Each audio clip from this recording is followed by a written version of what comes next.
Hello everyone, my name is Vlad and today I want to talk about this lens.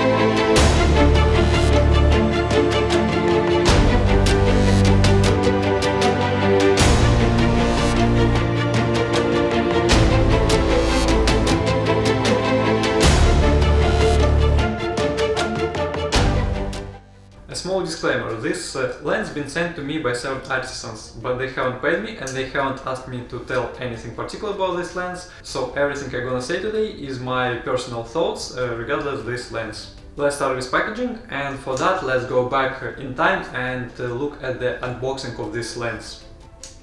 Hello everyone, today I have a package over here. It's been delivered yesterday and I have an idea what it is, but I've decided I'll unpack it on camera. So yeah, let's quickly do it. That is a bit difficult as the camera just in front of me and it's kind of obstructing my view over here.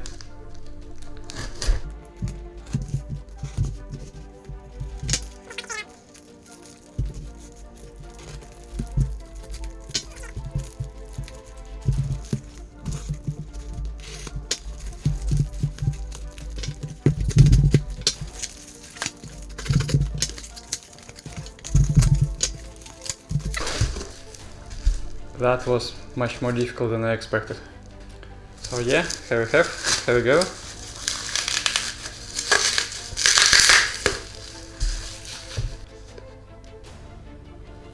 It's a 35mm f1.2 and it's a second version of this lens. Pretty clean design. It's a FX mount, so it's for Fujifilm camera. Some QR codes for Facebook and I don't know what else it is. So yeah, this lens been sent to me by 7artisans for this review. I already had some experience with 7artisan lenses. Let's have a look on this particular lens. Instruction manual or wherever it is. There is English version, and what they done, they actually even put a screenshot of the camera menu saying that you have to set these settings enabled, because if you want enable shooting without lens, you won't be able to use manual lenses. So it's not only, obviously it's not only for this lens, it's for all manual lenses. Let's look. Yeah, so and here is the lens itself. Look, there is nothing else in the box. So and here we go. It's a second generation of 35mm f1.2 lens. It looks really nice, feels really solid as far as I can tell. There is metal lens cap. In my opinion, this metal lens caps, which goes on top of the lens itself, it's really easy to lose them in my opinion, so I would replace it with a more traditional plastic one. Metal mount. So this is fully manual lens, there is no electric contacts, so your camera wouldn't know what lens settings do you use, and there is no EXIF information or anything, so yeah, keep it in mind if it's your first manual lens. Focusing is really smooth, 46 filter thread diameter. And first generation is a clickless aperture, this one is clicked.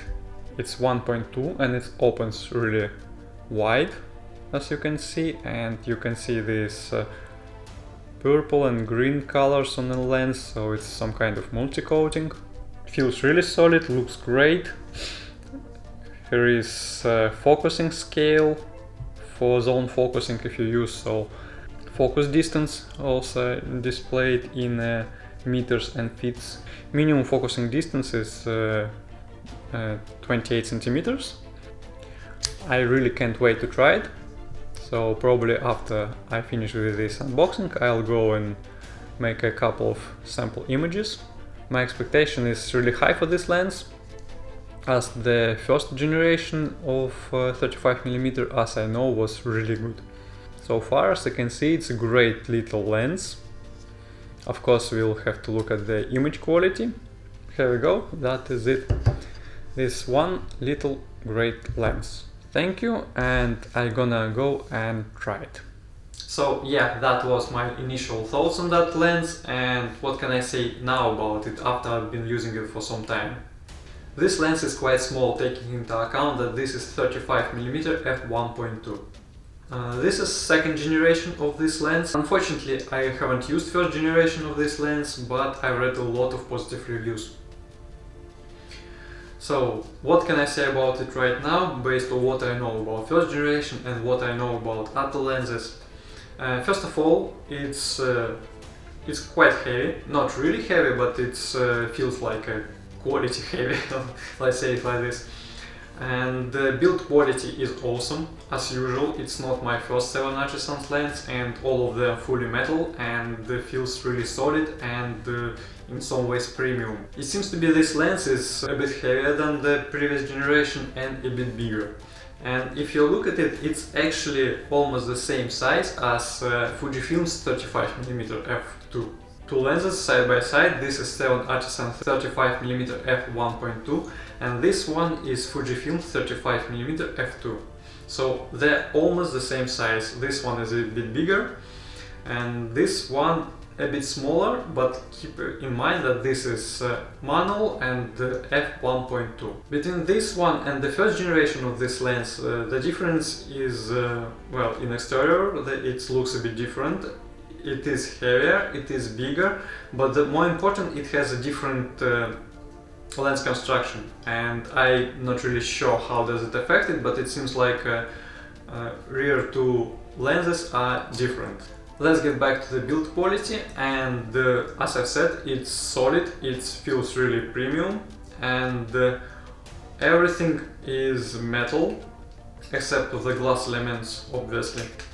There is no rattling, there is no excessive play or anything like this. It fits securely to the camera, and overall, yeah, I'm impressed. The only thing I'm not really impressed with this lens is really minor, and that is this lens cap. This is slip-on cap, it doesn't really stay in place. So yeah, I do understand this is kind of throwback to the older lenses and it's older design, let's say, and it looks good, yes. Let's talk about handling of this lens. First thing I've noticed compared to the previous version of this lens and any other 7artisans lens is that aperture ring is clicked. Usually they used to have a clickless aperture, but this one, the first I've seen from this company, with clicks. Yeah, it goes in a full stops from 1.2 down to f22. Personally, I would prefer to be it clickless. Not only because I'm planning to use it for video, but also because these clicks, they feel a bit low quality. I can get used to it and most people might not even notice it, or maybe most people wouldn't really care about this, but that is my opinion on this clicked aperture, and yes, I would prefer it clickless. And another thing is as I've said, this is full stops, so if you want a bit flexibility, it's not really lets you to do so. It's just hard full stops and that's it. And I do understand why they done it, because lots of photographers they asked for the clicked aperture. But the thing is, so this is 50mm 1.7. This is some old lens. And when you thinking about manual aperture with the clicks, you imagine something like this. This aperture is really smooth and it has some extra stops between them, and well, basically you change aperture in half a stops. Some lenses let you to change it in third of the stop, and this is lets you do a bit more precise tuning of your settings. But there is a big difference between this one and this one. This one, I'm not really a big fan of this clicked aperture, but you can get used to it, and with some time maybe you won't notice it. Another thing which I noticed, and when I got it, this aperture ring, it was really stiff, so it was quite difficult to change aperture, but now after some time it's gotten loose a bit and it's much easier to use. So yeah, if you're gonna get one and you're gonna be worried about that it's quite stiff, yeah, just let some time. It's gonna be alright. The focus ring is smooth and it's provided with just enough resistance, so it's not too hard, not too soft. So yeah, I really like this focusing ring, and that is something like 135 degrees focus throw. Yeah, not too much, not too little. I think it's just enough, at least for photography. Okay, and now we got to the sharpness, and that is probably most people interested in. And as this lens is 1.2 and most of the people would want to get it for this wide aperture, I imagine what most people are concerned about at these aperture levels, that would be mostly center sharpness. So I'm gonna talk mostly about center sharpness. So let's get it straight, 1.2 it's quite soft. But it is usable, and it is usable in terms of this is make your image a bit dreamy, and this can be applied like some artistic effect. So you're not gonna get a crystal sharp image from this lens, and that would be not really reasonable to expect from the lens of this price point and this size. But I would say yes, this lens is still good at 1.2. It gets a bit better at 1.4, but the really interesting thing starts from f2. I've compared this lens to the 35mm from Fuji, and on the range between f2 and f16 it's more or less same sharpness as this one, so as Fuji's lens, which is quite impressive. Yeah, I think this is really impressive.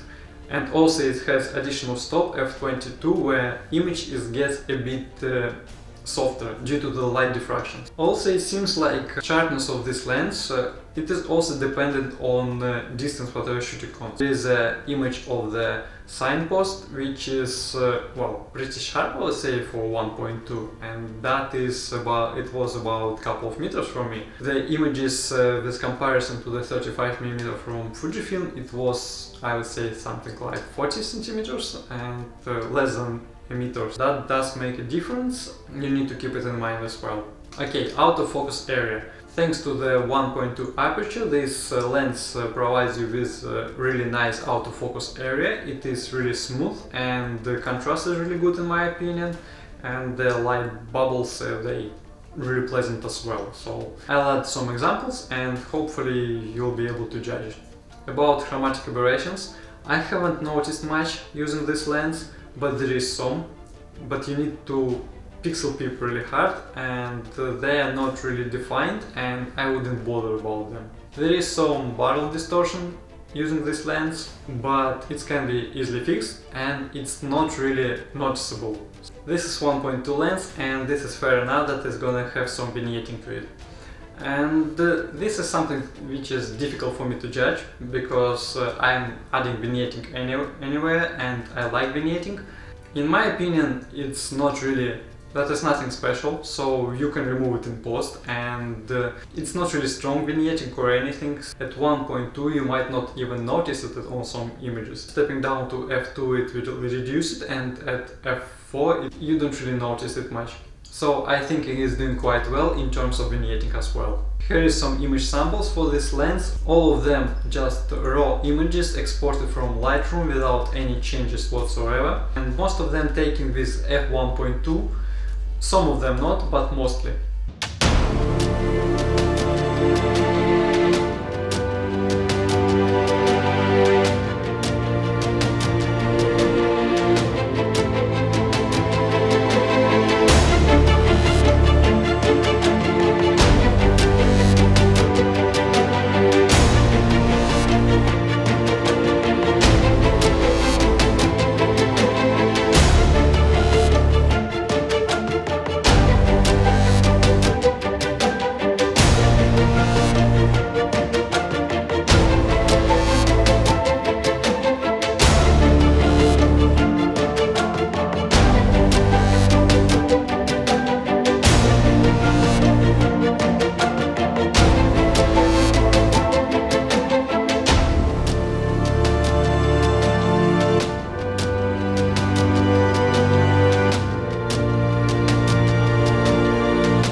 of this lens, and in my opinion this lens is terrifically good.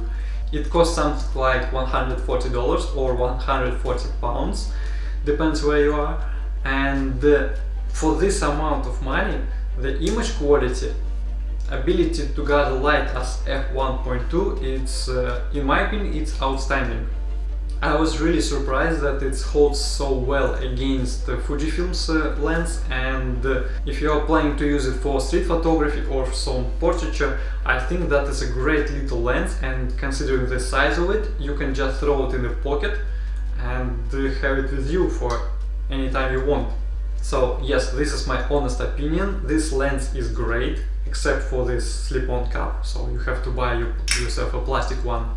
And personally I'm gonna use it mostly for video, as I said it before, if I said it before, as this lens provides really smooth focusing, which is pleasant to use, and this makes shooting video much easier than using shooting by wires technology like Fujifilm's lenses have. I hope it was helpful, so please like and subscribe, as well as follow me on Instagram. More reviews are coming soon. Also, you can check out my blog with write-ups for each review and with additional image samples, link in the description. Okay, that is it, and see you next time!